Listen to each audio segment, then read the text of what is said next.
sola dönmə siqnalımızı yandırırıq. Biz qarşıdakı yol ayrıcından U dönüşü yerinə yetiririk. Yəni sola geriyə dönmə əməliyyatını yerinə yetirəcəyik. Bax sağ tərəfdəki lövhəyə. Görürsən istiqamət göstərilib. Düz və sola hərəkət etmək olar.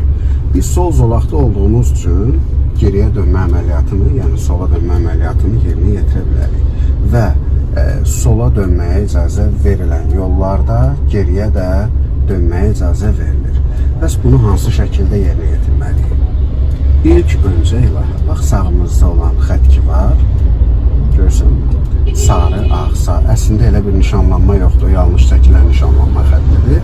Ancaq sən onu 1.1 nişanlanması yaxud da 1.5 nişanlanması hesab edir. Sağımızda olan xəttə yaxınlaşırıq.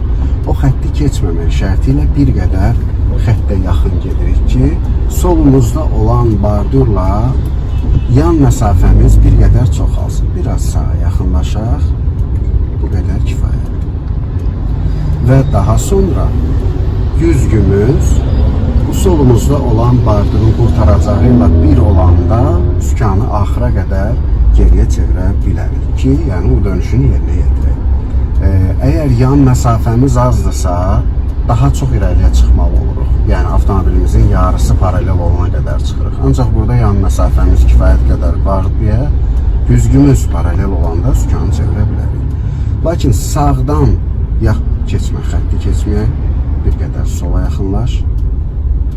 Bu xətt ki var, sağımızdakı xətt, onu tapdalamalıyıq. İndi biz geriyə dönərkən, təbii ki, yaşıl bölmə aktiv olduğu halda hərəkət edəcək, düzdürmü? Bizə yaşıl bölmə yandığı halda sağımızdan, yəni üzbəüz gələnlərə də yaşıl bölmə yanacaq. Demək ki, onlara da yaşıl yanırsa, bizə də yaşıl yanırsa, biz oluruq eyni hüquqlu sürücülər, düzdürmü? Demək ki, kim kimə yol verməlidir? Biz onlara yol verməliyik. Hazırlaş, əyləc bıraq, cüzü qazlayın. Tələsmə, güzgümüz çatsın, bax. İndi sükanı çevir axıra qədər, tələsmə. İndi sağdan yaxınlaşan nəqliyyat vasitələrini gözlə.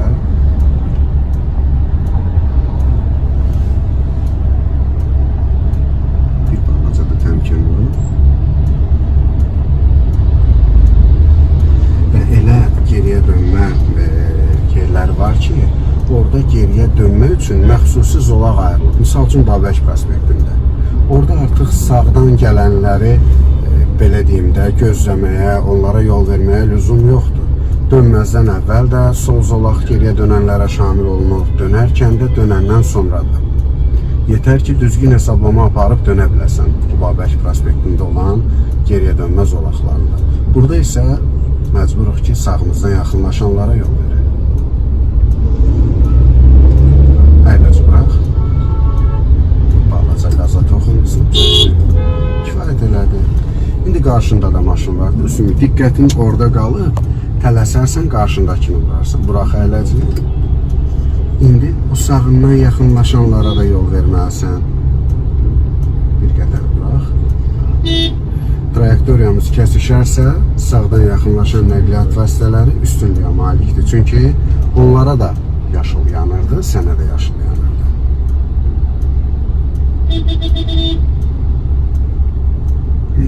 Və əgər eləyə biləcək bir şey yoxdursa, qarşında, maşının solunda, maşında üstünü, arxadan siqnal verən sürücünün siqnalına məhəl qoymaq. Bax, əyləci.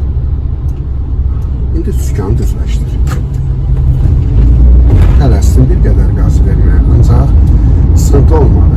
Aydın oldu, bu çox qəliz geriyə dönmə nöqtələrindən biri idi. Ki, burada həm geriyə dönmə əməliyyatının özü sadə bir tapşırıq deyil.